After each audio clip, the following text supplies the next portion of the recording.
RSS के प्रमुख मोहन भागवत ने एक महत्वपूर्ण बयान देते हुए भारत में इस्लाम को लेकर अपनी सोच स्पष्ट की। उन्होंने कहा है कि इस्लाम भारत में पहले दिन से है और हमेशा रहेगा। उन्होंने दो टूक कहा है कि इस्लाम को देश में कोई खतरा नहीं है, क्योंकि ये इस देश की समृद्ध सांस्कृतिक विरासत और विविधता का हिस्सा है। मोहन भागवत का ये बयान ऐसे समय आया है जब देश में सांप्रदायिक सद्भाव और सामाजिक समरसता को लेकर सवाल उठ जाते हैं। उन्होंने जोर देकर कहा है कि हम सब भारतीय हैं और सबके पूर्वज एक ही हैं, इसलिए किसी भी धर्म, भाषा या पूजा पद्धति के कारण भेदभाव नहीं होना चाहिए। भागवत ने मुसलमानों को लेकर फैलाई जा रही भ्रांतियों को खारिज करते हुए कहा है कि उन्हें डरने की कोई जरूरत नहीं है। उन्होंने कहा है कि भारत सभी धर्मों का सम्मान करता है और इस्लाम भी इस राष्ट्र का अभिन्न अंग है। आप कहते हैं कि हिंदू और मुस्लिम का डीएनए एक है, लेकिन उस पर फिर कट्टरवाद हावी हो जाता है। कुरान, सुन्नत और हदीस, इस पर आधारित पॉलिटिकल इस्लाम मानने वालों के साथ हम कैसे व्यवहार करें? यदि डीएनए एक है तो बांग्लादेशी घुसपैठियों को निकालना क्या सही है?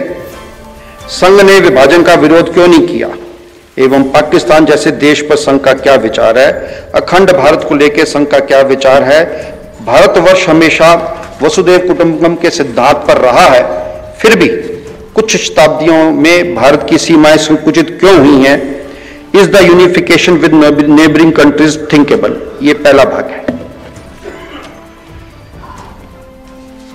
तो डेमोग्राफी की चिंता होती है और होने का कारण है कि डेमोग्राफी बदलती है तो उसके कुछ परिणाम निकलते हैं। देश का विभाजन एक परिणाम है। मैं केवल भारत की बात नहीं कर रहा हूं, टिमोर हो गया इंडोनेशिया में, सर्वत्र सब देशों में डेमोग्राफिक इम्बैलेंस की चिंता रहती है। लेकिन ये चिंता भी क्यों उत्पन्न होती है कि संख्या से ज्यादा इरादा क्या है इसके बारे में शंका रहती है मन में। तो पहली तो बात संख्या की है। तो जनसंख्या के असंतुलन में वास्तव में उसके कारण क्या है? पहला कारण है मतांतरण, कन्वर्जन, जो भारतीय परंपरा का हिस्सा नहीं है।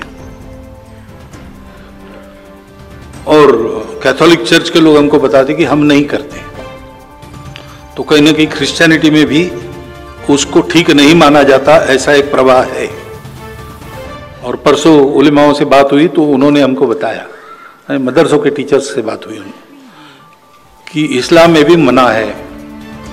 पैगंबर साहब के चाचा उनको कलमा पढ़ाने के लिए अनुयायियों ने कहा तो उनका मना किया उन्होंने, ये नहीं करना है।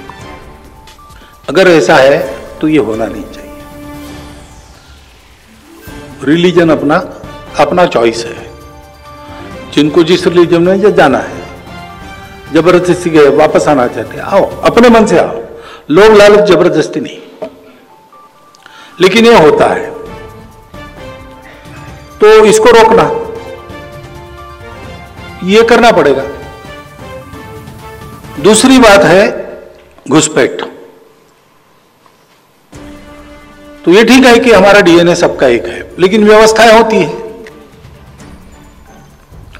अब यूरोप में भी 3-3 देश, 4-4 देश ऐसे हैं जो समान एंसेस्ट्री रखते हैं, लेकिन देश एक व्यवस्था है, उसकी सीमा होती है, उसमें आना जाना। आप पूछते हो घुसपैठियों को रोकना सही है क्या? मैं कहता हूं अगर डीएनए एक है तो परमिशन लेके आना गलत है क्या? परमिशन लेके आना चाहिए ना। परमिशन नहीं मिलती तो नहीं आना चाहिए।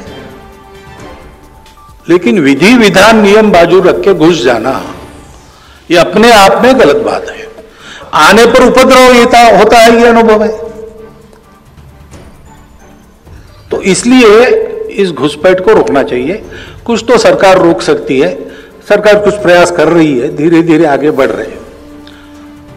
परंतु समाज के हाथ में है कि हम अपने देश में रोजगार अपने देश के लोगों को देंगे। अपने देश में भी मुसलमान नागरिक है, उनको भी रोजगार की जरूरत है। मुसलमान को रोजगार दे रहे हैं तो उनको दीजिए। जो बाहर से आए उसको क्यों दे रहे? उनके देश की व्यवस्था उन्होंने करनी चाहिए। या फिर है, परमिशन लेकर आकर जॉब करने वाले लोग सब देशों में हैं। हमारे यहां भी ऐसे हो सकते हैं। तो इसलिए अवैध लोगों को पहचानना, अगर सुरक्षा के कुछ बातें उसमें से खड़ी होती है तो रिपोर्ट करना कि ये लोग अवैध है, आप उन पर निगरानी रखिए और उनको देना नहीं रोजगार, ये हम कर सकते हैं, तो वो कारण भी कम हो जाएगा। तीसरा नंबर जन्म दर का है। अब उसके बारे में आपको प्रचारक को नहीं पूछना चाहिए वास्तव में, परंतु पूछा है आपने तो दुनिया में सब शास्त्र कहते हैं, विज्ञान, कि जन्म दर 3 से कम जिनका होता है वो धीरे धीरे लुप्त हो जाते हैं। तो 3 से ऊपर मेंटेन करना चाहिए। सब देशों में ऐसा होता है, सब समाज ऐसा करते हैं। दूसरा, डॉक्टर लोग मुझे बताते हैं कि 3 संतान होने से बहुत देर नहीं करना विवाह में, और 3 संतान होना, इससे माता पिता का, संतानों का, तीनों का स्वास्थ्य अच्छा रहता है। और जिस घर में 3 संतान है उस घर की वो संतान आपस में ईगो मैनेजमेंट सीख लेती है, इसलिए आगे चल के उनके फैमिली लाइफ में कोई डिस्टर्बेंस नहीं होता। ये डॉक्टर ने बताया है, मैं तो जानवरों का डॉक्टर हूं, उधर ये विषय ही नहीं है, मनुष्यों के डॉक्टर मुझे ये बताते हैं। फिर अपने देश की पॉलिसी है, पॉपुलेशन पॉलिसी, वो 2.1 रिकमेंड करती है।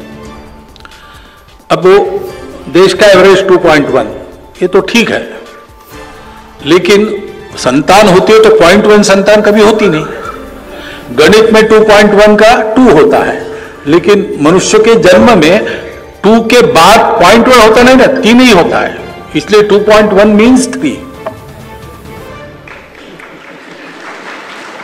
तो भारतवर्ष के प्रत्येक नागरिक ने यह देखना चाहिए कि अपने घर में 3 होने चाहिए। ये देश की दृष्टि से कह रहा हूं। दूसरा, एक कंसर्न भी है, जनसंख्या एक एसेट है, बोझ भी हो सकता है, कल खिलाना पड़ेगा ना सबको, तो उसी के लिए पॉपुलेशन पॉलिसी रिकमेंड करती है। तो दोनों तरफ से जनसंख्या नियंत्रित रहे और जनसंख्या पर्याप्त रहे, तो 3 होने चाहिए, 3 से बहुत ज्यादा आगे बढ़ना नहीं चाहिए, उनकी परवरिश वगैरह ठीक होने की दृष्टि से।